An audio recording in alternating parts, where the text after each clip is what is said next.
Hello, welcome. I am so glad you're here.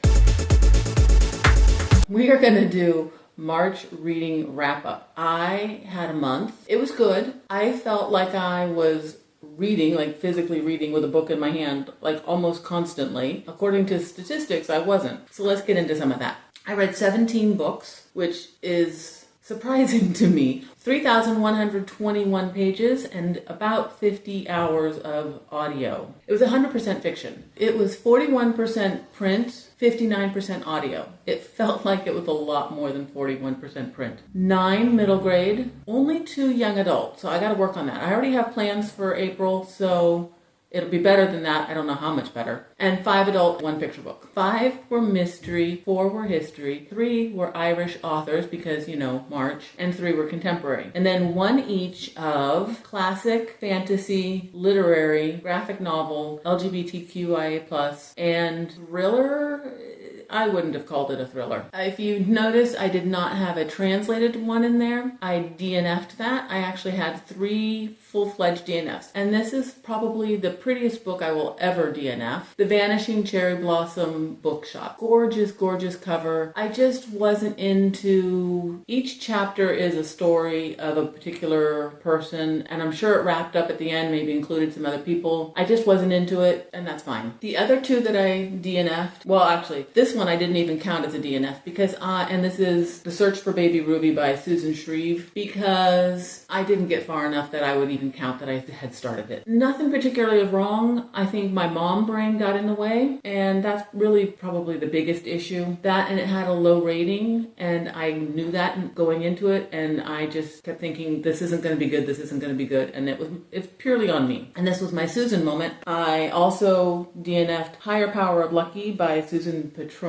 Newbery book. It should have been good. It had low ratings. I knew that in my mind and I couldn't get past it. So I don't think there's anything necessarily wrong with either of those. Mental games. The other book that I finished was The First Cat in Space Ate Pizza. It's a graphic novel, middle grade. I thought it was really cute at first, a little funny, but it was not. There was no substance to it. You may say, well, middle grade graphic novel. No, middle grade graphic novels can have substance. This one just wasn't it. So those were my DNFs. March was supposed to be about me catching up on my goals, my 26 and 26 times 2. I don't remember where I started. I'm supposed to be at 13 books done. I'm at 11. And I'm okay with that. I think that's fine. I can certainly make up those other 2. Also, catching up on my reading goals of reading my physically owned books. I'm supposed to be at 12.5. I'm at 10, which is also okay. Again, 2.5 books to catch up. 2 middle grade books. We're part of a series that I will not be continuing on, at least for now. I think if they showed up right in front of me, I might. We'll see. So, a soft DNFing of the series, even though I really enjoyed both books. And then I have something new that I've been tracking. When I watch videos and somebody's talking about a book and it sounds good, I go to Goodreads and I put it in that I want to read. I had done a really good job of purging my list. So at the start of the month, I had, let me flip the page, 559 books on my Goodreads list of books I want to read. I now have 591. That's a long list. I'm also keeping track of how many books I have that I still need to read, my physically owned books. And after my video where I did a reset of my bookshelves, I had 245. Well, I now have 237. So I'm happy. That's the notes from this. All right. We'll close that. As usual, I will do middle grade for, actually I'm going to do picture book first, and then I'll do middle grade, then my young adult and adult. I'll put a timestamp up for young adult and adult. The picture book was super, super cute. I really liked it. I gave it 4.5, and it is The Snowball Fight. It has very simple artwork, very simple language, but was just done to perfection. Just thought it was really well done. And it is about a wintry day. I think it's the first snowfall, the first significant snowfall, and the 2 kids come out of their house and they start having a snowball. It's just perfect. Middle grade. The Brightest Star. We're following Stevie. We're mostly in her point of view. Stevie has 2 best friends, Chloe and Andrew. Stevie really likes Chloe. It starts the week before school's about to start, and they are moving on to secondary or middle school. Stevie struggles with anxiety, and she's been seeing a therapist, and the therapist has been giving her skills. So she knows, she does her breathing exercises, and she does a lot of self-affirmations. Those are helping her when school starts. But almost immediately, Andrew kind of pulls away. It really gets to her, but at the same time, she and Chloe are getting closer. And then there's also an issue with math. Stevie is not very good at math, and she's kind of letting that eat at her. So she's really struggling with her anxiety, really enjoying being involved in groups and being with Chloe, but really struggling with the loss of Andrew. And then at a slightly later point of view, and this is a book in verse, and I really liked that Stevie's point of view was left justified, and when Andrew's point of view comes in, it's right justified, except for my edition had a blooper, had one page that was a blooper, but it was still clear that it was Andrew. We kind of see that Andrew is struggling and why he's struggling, and I thought it was a really good book. I gave it 4 stars. Olivetti. I really liked Olivetti. I almost bought Olivetti when I had a gift card at Barnes & Noble's, and I didn't, but this is one that I would have been glad that I had bought it. Olivetti is a typewriter with opinions. He has really strong opinions about books and computers because he thinks they're attention hogs. Beatrice loves Olivetti and uses Olivetti as her family is growing. She raises her kids using Olivetti to teach them their letters and their spelling and writing, reading and writing. They get together and they have family nights and they tell stories, and she types them into Olivetti. So he has all that stuff stored inside him. Well, one day Beatrice packs him up in his case, takes him down to the pawn shop, and sells him for an oddly specific amount of money. But the family, they can't find Beatrice. She's now missing, and they are searching desperately for her. The police say, well, she went down to the pawn shop. So Ernest is the second youngest. He feels like it's his fault. So he goes down to the pawn shop. He meets Quinn, who is the daughter of the pawn shop owner. He sees Olivetti there, and he types in that he's sorry and he wishes she would come back. And that's when Olivetti realizes that Beatrice is missing. Olivetti breaks the #1 typewriter rule: don't let the humans know that you can communicate. And he answers back. Then Olivetti, Ernest, and Quinn have decided to go out and use Olivetti's information to find Beatrice. And it's just a nice, heartwarming story. 4.25. I read a classic by Mary O'Hara, My Friend Flicka. We have Ken, and he is, I want to say he's 10, I don't remember. He just kind of keeps getting things wrong. He really just keeps messing up. And he really, really, really wants his own colt. His family lives on a very large ranch. His parents don't, well, his dad doesn't want to give it to him because he keeps messing up. It's like you can't reward bad behavior. The mom has a different take. It'll make him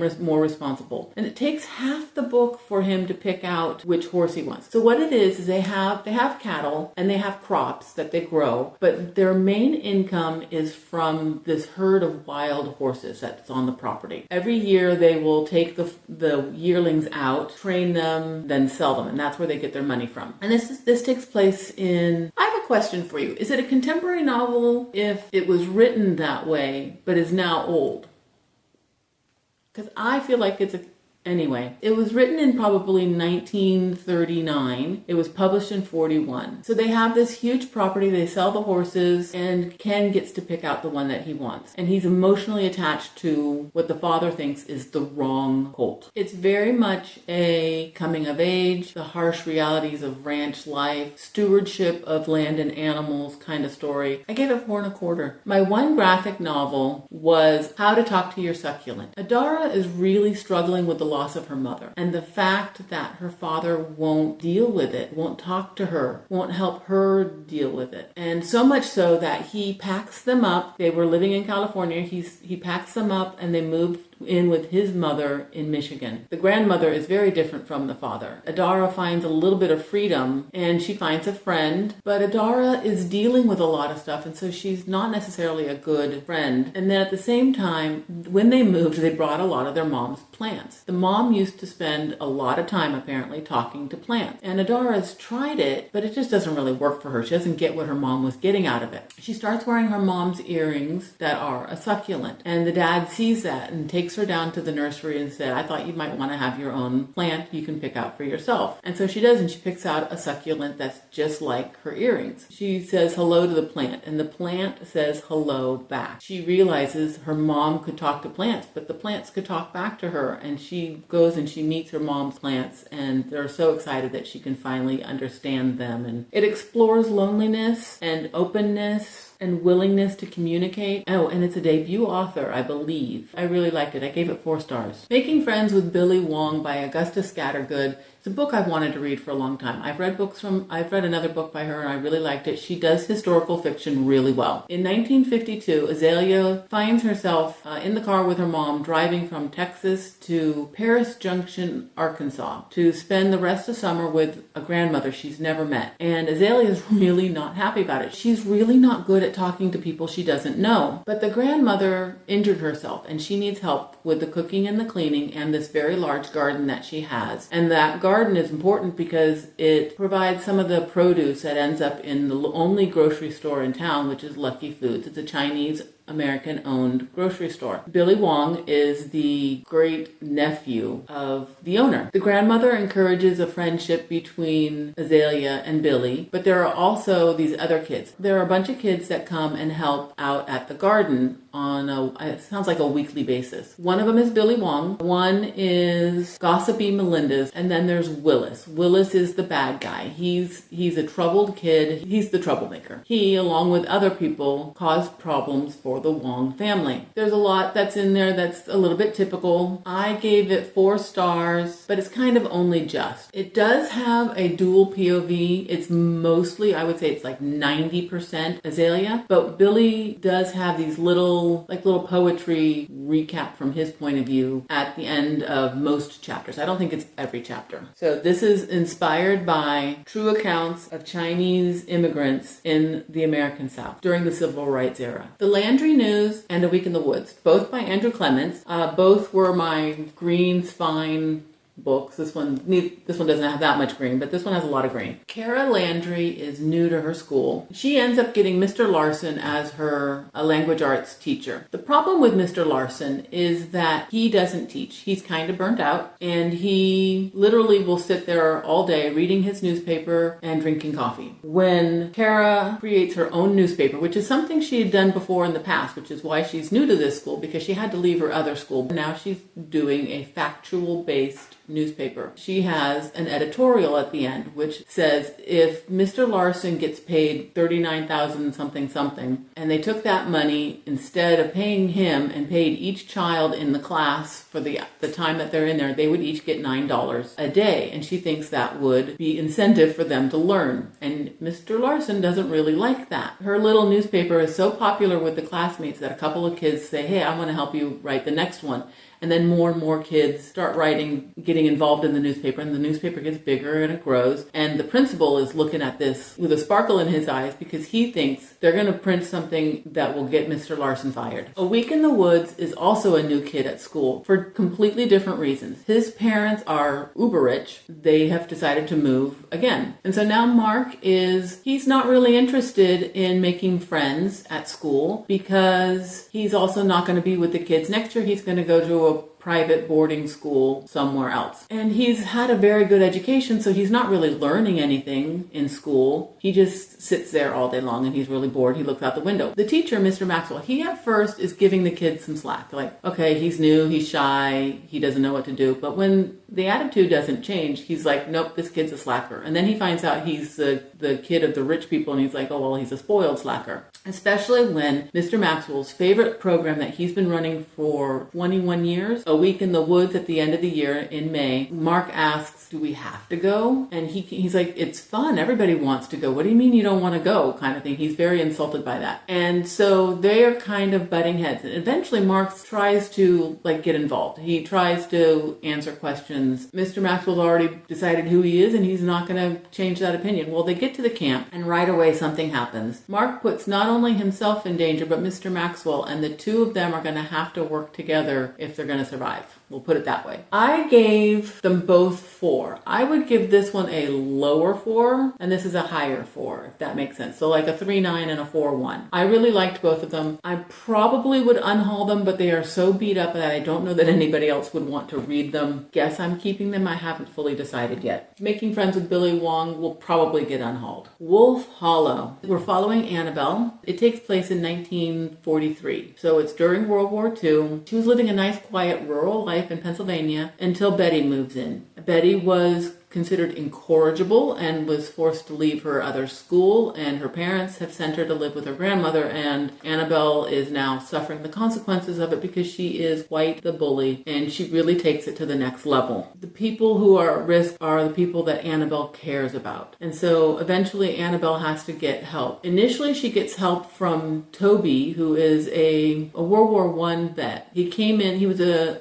vagabond who just never left. Annabelle says that her property, people would, like during the Great Depression, they just migrated west through her property, and then a lot of vagabonds were just lost trying to find their way in the world. And Toby was one of them, and he decided to stay. And he is staying in an abandoned smokehouse, which is kind of just outside the Annabelle's family farm property line. He doesn't say anything, he doesn't speak much, and everybody in the town kind of thinks Toby is creepy, but not her family. They know that he's been through something in World War I. So when Betty targets Toby, Annabelle has to step up, and it was really good. And this is one that's in a series that I probably won't continue, though I am a little bit curious. I gave it 4.25. Let's see if I can do this without getting emotional. The Door of No Return by Kwame Alexander. I'm going to have a hard time. It starts off, we're following Kofi.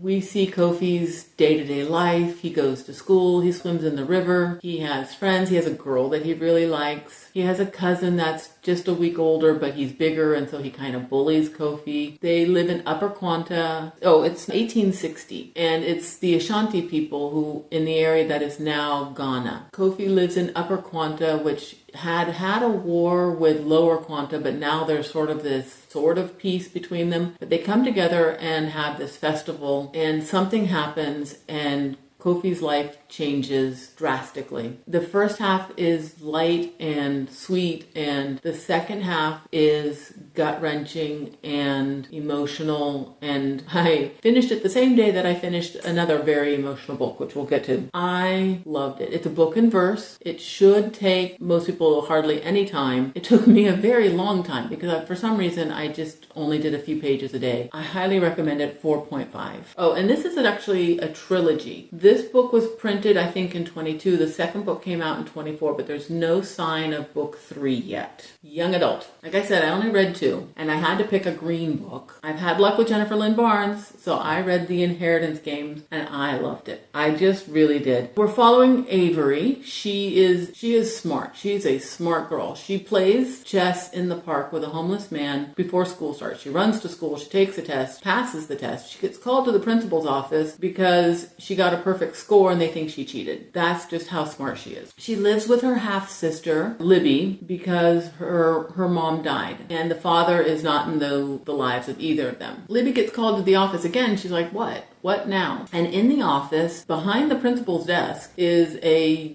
man who's barely older than she is. She's in high school, and his name is Grayson Hawthorne, and he's like, we've been looking for you. And she's like, well, who are you? I'm the grandson of Tobias Hawthorne, and he put you in his will, and you are required to be there for them to read the will, and they've been waiting because he died like a month ago or something. She's like, I don't know who that is. He's like, well, it doesn't matter. You're required to be there at the reading of the will. I'm not spoiling anything to say it by saying that Avery inherits everything, pretty much everything, billions of dollars. And so now the 4 grandsons of Tobias Hawthorne and the other family members, their parents, aunts, and uncles, are obviously upset. The heir apparent Grayson is convinced that Avery is a con woman, and he's determined to take her down. But the brother Jameson views her as their grandfather's last hurrah, a twisted riddle, a puzzle to be solved. And then there's also Nash, who says he never wanted the money anyway. He's the oldest. And Xander is just having fun. And so Avery has to live in this house with these brothers and their parents and their aunt and uncle. She has to stay there for a year in order to inherit everything. Somebody's clearly not happy because they're going to go after her. And she's solving the puzzle with Jameson, and that's basically what happens throughout the book. But it is very interesting. I really liked it. I'm guessing all 4 books are going to take place during the year. I can't wait. 4.5. My other young adult, also I had a lot of very emotional books this month. As Long as the Lemon Trees Grow. 18-year-old Salama was in school to be a pharmacist. She had a typical teenager's life. She had her parents, she had her brother, she had a home. She doesn't have those anymore. Because then the cries for freedom broke out in Syria. And now Salama is one of very few doctors who work in the hospital in Homs. Again, she's 18 years old. She's never been trained, but she is now a doctor, we'll air quote that, in the hospital. Layla is her sister-in-law who is homebound and very, very pregnant. And Layla pressures Salama to leave. There's a man who takes people who want to leave Syria in a boat across the water. It's dangerous. People have died. But Salama struggles with it because she loves her country and she's needed. She doesn't want to abandon all the people that she's helping. And she knows she's doing good work. She also knows that it could end at any moment. So she's really struggling with that. So much so that she has manifested an injured man that only she can see. She did hit her head once during an explosion, and so she thinks it's from the concussion. But she has every night gets visited by this man, Quaff. Quaff is also pressuring her to take Layla and leave, and that Salama had promised her brother that she would take care of Layla. And so just when Salama starts to get things rolling to take her sister-in-law to a safer place, she meets a young man that seems really familiar, and then then she learns he was the man she was supposed to meet the day the fighting started. A man that was supposed to be a potential husband. And they kind of are connecting, and now she doesn't know whether she wants to leave. It's very emotional. I have a note at the bottom that says, this book needs to be a movie. Like, it needs to be a movie. 5 stars. Now for the adult book. I struggled with what to say about the library at Mount Char. This was very much out of my comfort zone. It was a big book. It was audio. It was a big book. It was a long audio book, which worked out well because then I think I have a picture, I'll put it up, but I did this puzzle.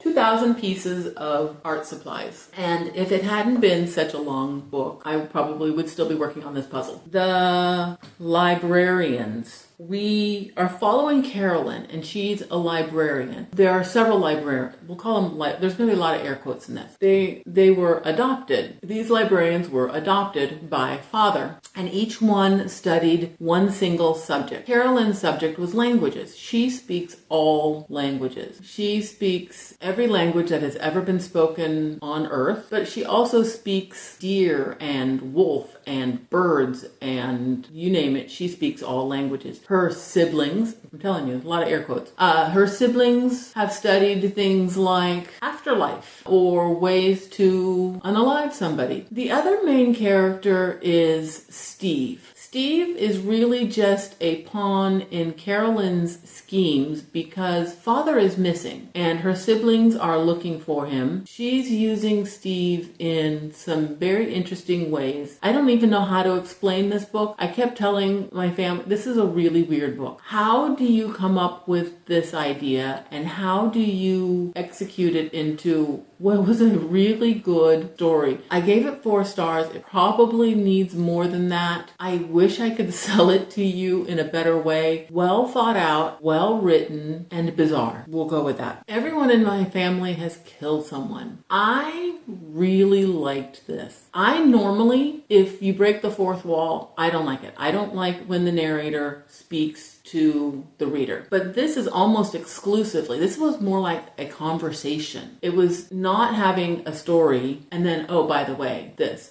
It was almost constantly talking to us, and I absolutely loved it. I thought that was fun. I thought it was well done. It was funny. There is a family reunion and a body shows up. Our main character is also in earnest, but they call him Ern. He is trying to figure out if somebody in his family killed this person and who the person is because they don't know who it is. And they're in a mountain ski lodge. So there's lots of snow. There's a storm that comes in. There are other people staying at the ski lodge, but some of them get evacuated is kind of too strong of a word, but a little bit evacuated. But this family stays. The family includes Ern, his brother, stepsister, wife, father, mother, stepfather, aunt, uncle, and sister-in-law. So I actually had to reread I want to say it was chapter 3, because that's sort of when everybody is introduced. It was a lot to take in all at once. So that was a little confusing, but once I did it again, I got it. I was listening to it mostly, but I had the book physically.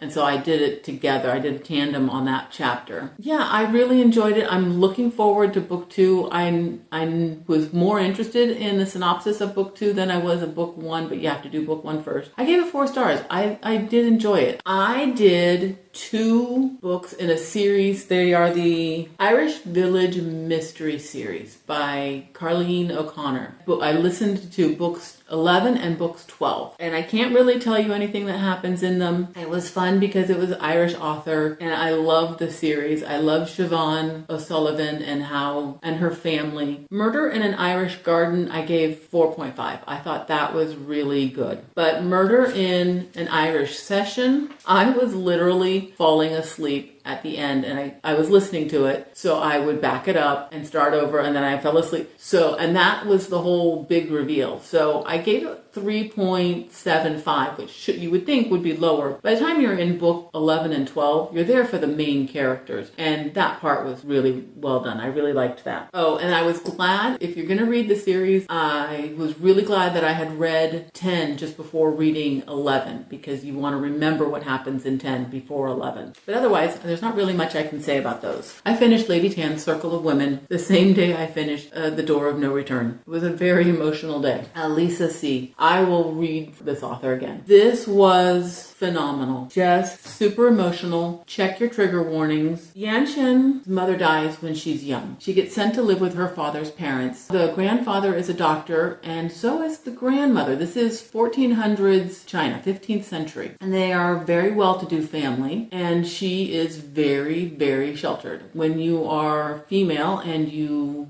are wealthy, you never leave your building. So the first time she's been outside of her home is the day she goes to get married. So she's being raised by her grandparents, and because they are both medically inclined, she learns from them, and she also becomes, let's say, a doctor's apprentice, because she's 15 or 16 when she gets married. When she gets married, the mother-in-law does not want her to practice medicine. She does anyway. She kind of sneaks in little help here and there, little advice. It is a book about female relationships. I was going to say friendships, but it's more than friendships. It's the relationships with people that you don't necessarily like. Very high class versus very low class. It is very emotional. Yeah, I cannot recommend this enough. 4.75. I don't know why it's not a 5. And it might change, honestly. But yeah, I will definitely read something by Lisa C. again. And that was enough. That's a lot. That was everything I read in March. Thank you for hanging out with me. I really appreciate it, and I'll see you next time. Bye.